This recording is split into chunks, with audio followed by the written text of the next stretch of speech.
Welcome back to our YouTube channel नौकरी for you. दोस्तों आज हम लोग देखने वाले हैं ज्ञान बिंदु जीएस एकेडमी के द्वारा जो बिहार दरोगा के लिए होमवर्क सीरीज निकाला गया है।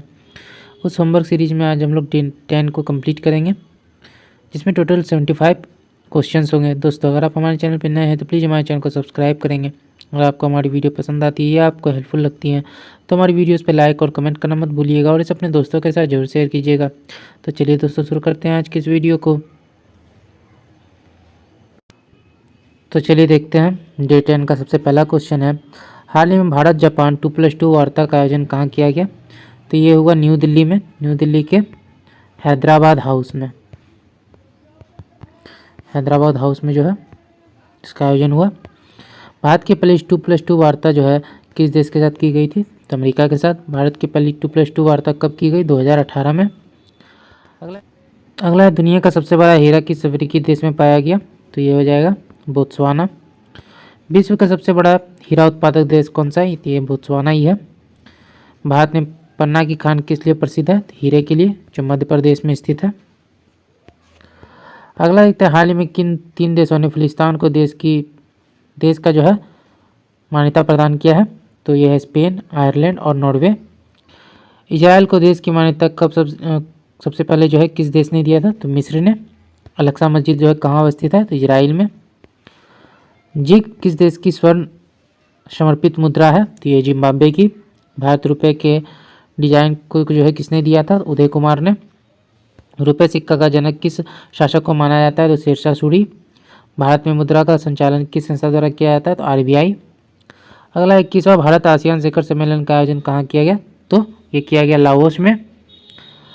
अगला देखते हैं, आसियान की स्थापना कब की गई और इसके मुख्यालय कहाँ है? तो 1967 में जकार्ता, इंडोनेशिया में इसका मुख्यालय है।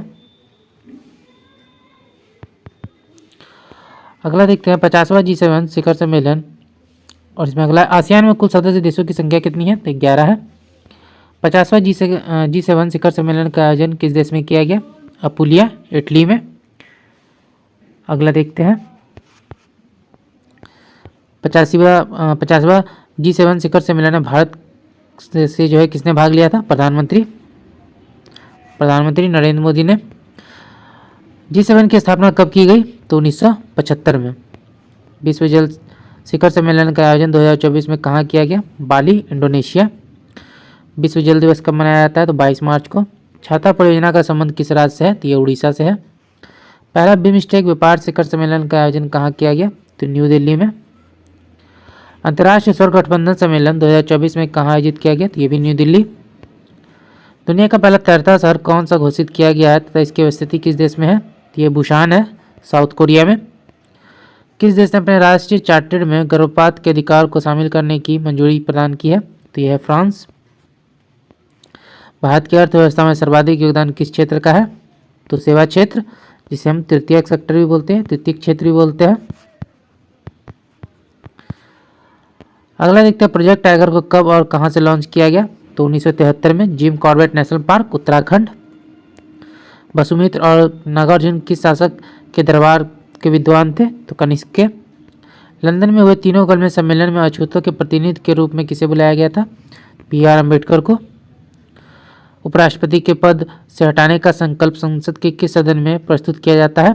तो ये आर्टिकल 67 के ख में है, राज्यसभा में यह होता है।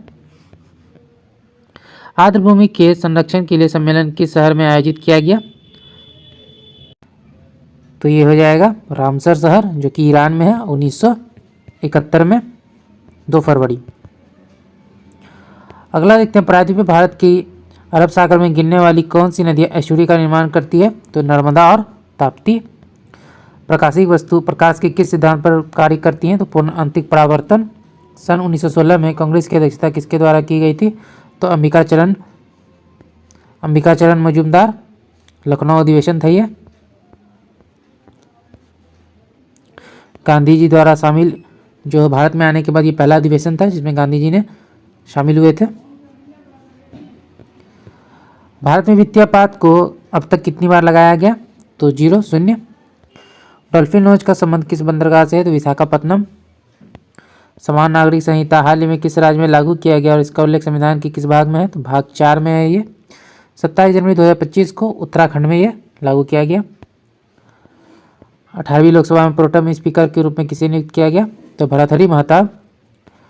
प्रति 5 वर्षों पर लोकसभा चुनाव की घोषणा कौन करते हैं? तो चुनाव आयोग। कोयला उत्पादन के क्रम में शीर्ष 3 राज्य कौन से हैं? सबसे पहले है छत्तीसगढ़, फिर उड़ीसा, फिर झारखंड। 52वां संविधान संशोधन 2003 के तहत कितनी भाषाओं को संविधान में मान्यता दी गई है? 4। इसका ट्रिक है बोडमास। बीओ से हो गया बोडो,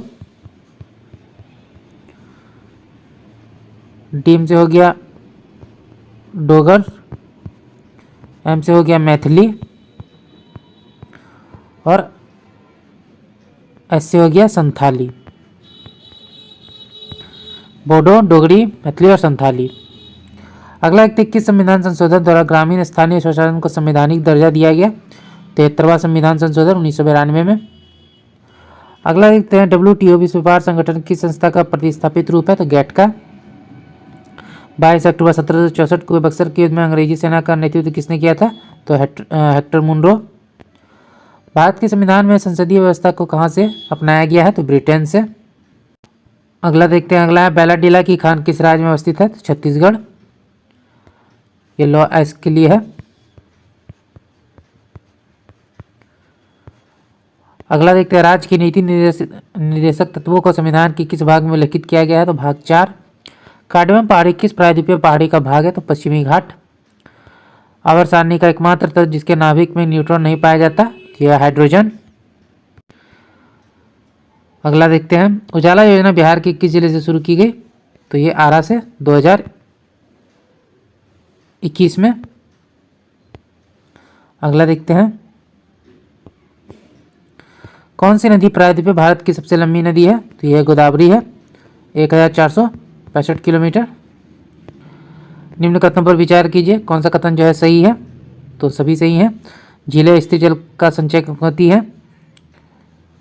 झीलें चारों ओर थल से अवरुद्ध, चारों ओर स्थल होगा यहाँ पे, स्थल से अवरुद्ध होती है। कैस्पियन सागर विश्व की सबसे बड़ी झील है। चिल्का झील भारत की सबसे बड़ी झील है। निम्न नदियों को पश्चिम से पूर्व के क्रम में जो है सजाना है। तो सबसे पहले हो जाएगा घाघरा, उसके बाद राप्ती, गंडक, फिर बागमती।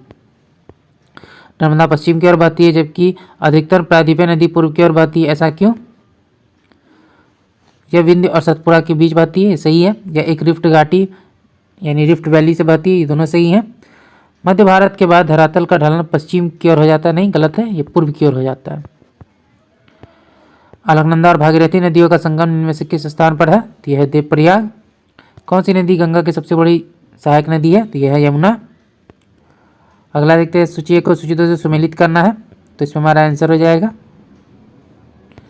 ब्रह्मपुत्र, चिमयुंडुंग, सिंधु, बोखरजू, अलकनंदा, सतोपत और भागीरथी गौमुख। अगला देखते हैं, सूची 1 को सूची 2 से सम्मिलित करना। नदी और सहायक नदियाँ दिए गए हैं, तो इसमें हो जाएगा गंगा, बागमती, गोदावरी, पैनगंगा, यमुना, ताशन, कृष्णा, भीमा। अगला है, सिंधु नदी प्रणाली के संदर्भ में निम्नलिखित 4 नदियों में से 3 नदियाँ इनमें से किस एक नदी में मिलती है जो सीधे सिंधु नदी से मिलती है, और वह नदी कौन सी है जो सिंधु नदी से सीधे मिलती है? तो यह है चिनाब। निम्नलिखित नदियों पर विचार कीजिए, कौन सी नदी पूर्वी घाट से निकलती है? तो यह है नागावली और वंशधरा। अगला है, यमुना नदी की निम्नलिखित सहायक नदियों पर विचार कीजिए, जैसे पश्चिम से पूर्व की ओर में जो है व्यवस्थित करना है। तो सबसे पहले हो जाएगा चंबल, सिंध, बेतवा, फिर केन। तीसरा नदी के संदर्भ में निम्नलिखित कथनों पर विचार कीजिए, कौन सा इसमें सही है? तो इसमें 2 नंबर जो है सही है। रिंगित नदी की उत्पत्ति सिक्किम में होती है और यह तीस्ता नदी की एक सहायक नदी है। अगला देखते हैं, हिमालय पर्वत श्रृंखला की किन 2 श्रेणियों के बीच सिंधु नदी प्रवाहित होती है? तो यह लद्दाख और जास्कर। अगला देखते हैं, ब्रह्मपुत्र नदी को तिब्बत में किस नाम से जाना जाता है? तो ये सांगपो।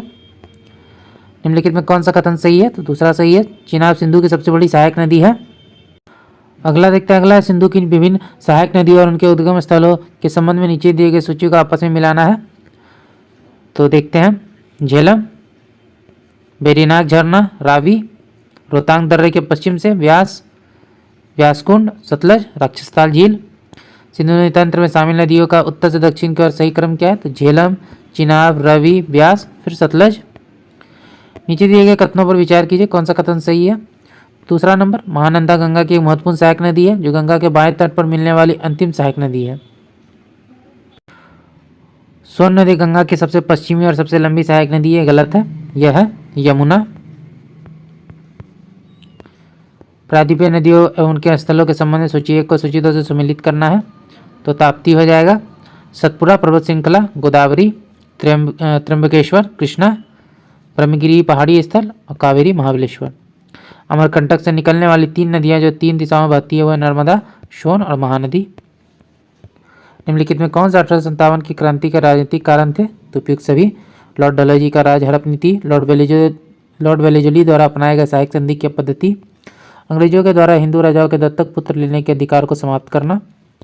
कौन सा आयोग 1857 के विद्रोह के दमन के बाद भारतीय फौज के नव गठन से संबंधित है? तो पील आयोग।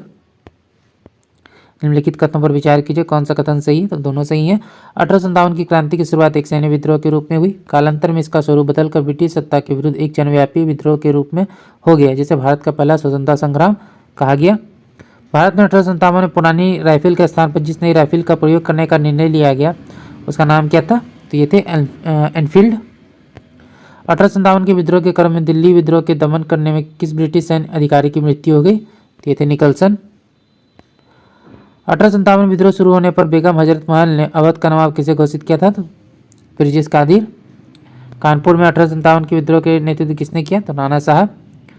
तथाकथित प्रथम राष्ट्रीय स्वतंत्रता संग्राम ना प्रथम, ना राष्ट्रीय और ना ही स्वतंत्रता संग्राम था, यह कथन किसका है? तो आरसी मजूमदार। 1857 के स्वाधीनता संघर्ष की वीरांगना महारानी लक्ष्मीबाई की जन्मस्थली है तो यह है गोलघर, वाराणसी। 1857 के विद्रोह के समय भारत के गवर्नर जनरल कौन थे? तो ये थे लॉर्ड कैनिंग। किसके द्वारा 1859 में रिलीफ ऑफ लखनऊ चित्र बनाई गई? तो ये थे जॉन्स वर्कर। अगला 1857 में किसने इलाहाबाद को आपातकालीन मुख्यालय बनाया था? तो लॉर्ड कैनिंग ने। 1857 के विद्रोह को किस उर्दू कवि ने देखा था? तो मिर्जा गालिब। महारानी विक्टोरिया ने भारतीय प्रशासन को ब्रिटिश ताज के नियंत्रण में लाने की घोषणा कब की? 1 नवंबर 1858। अगला देखते हैं कि संवैधानिक संशोधन द्वारा 12वीं सूची को भारतीय संविधान में सम्मिलित किया गया? तो 74वां संशोधन 1992।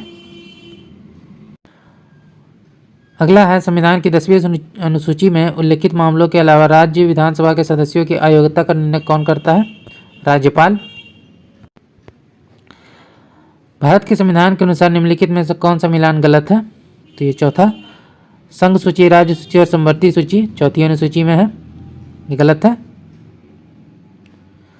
भाषा 8वीं अनुसूची, दल बदल के आधार पर योग्यता के प्रावधान 10वीं अनुसूची, राज्य और संघ राज्य क्षेत्र पहली अनुसूची, ये सही है। ये जो है 7वीं सूची में है। अगला भारतीय संविधान की 8वीं अनुसूची में कितनी भाषाओं को सूचीबद्ध किया गया है? तो ये 22 भाषाएं हैं। उसके बाद देखते हैं उत्तराखंड के नैनीताल जिले में स्थित वह राष्ट्रीय उद्यान अपनी समृद्ध जैव विविधता के लिए प्रसिद्ध है और ये बड़े कॉर्बेट टाइगर रिजर्व का हिस्सा है। लुप्तप्राय बंगाल टाइगर की रक्षा के लिए 1936 में स्थापित किया। भारत का सबसे पुराना राष्ट्रीय उद्यान है। इस राष्ट्रीय उद्यान की पहचान है जिम कॉर्बेट, जो कि उत्तराखंड में स्थित है। निम्नलिखित में कौन सा राष्ट्रीय उद्यान पूर्वी हिमालय उप क्षेत्र में सबसे बड़ा क्षेत्र है? तो यह है नामदफा राष्ट्रीय उद्यान 2 नंबर, जो कि अरुणाचल प्रदेश में स्थित है। तो दोस्तों आज का वीडियो यहीं तक। आशा करते हैं वीडियो आपको पसंद आया होगा। अगर आपने वीडियो को यहाँ तक देखा और अभी तक हमारे चैनल को सब्सक्राइब नहीं किया तो प्लीज़ हमारे चैनल को सब्सक्राइब करेंगे। अगर आपको हमारी वीडियो पसंद आई या आपको हेल्पफुल लगी तो इसे अपने दोस्तों के साथ भी शेयर कीजिएगा। हमारी वीडियोज़ पर लाइक और कमेंट करना मत भूलिएगा। तो चलिए फिर मिलते हैं एक मज़ेदार वीडियो के साथ। जय हिंद।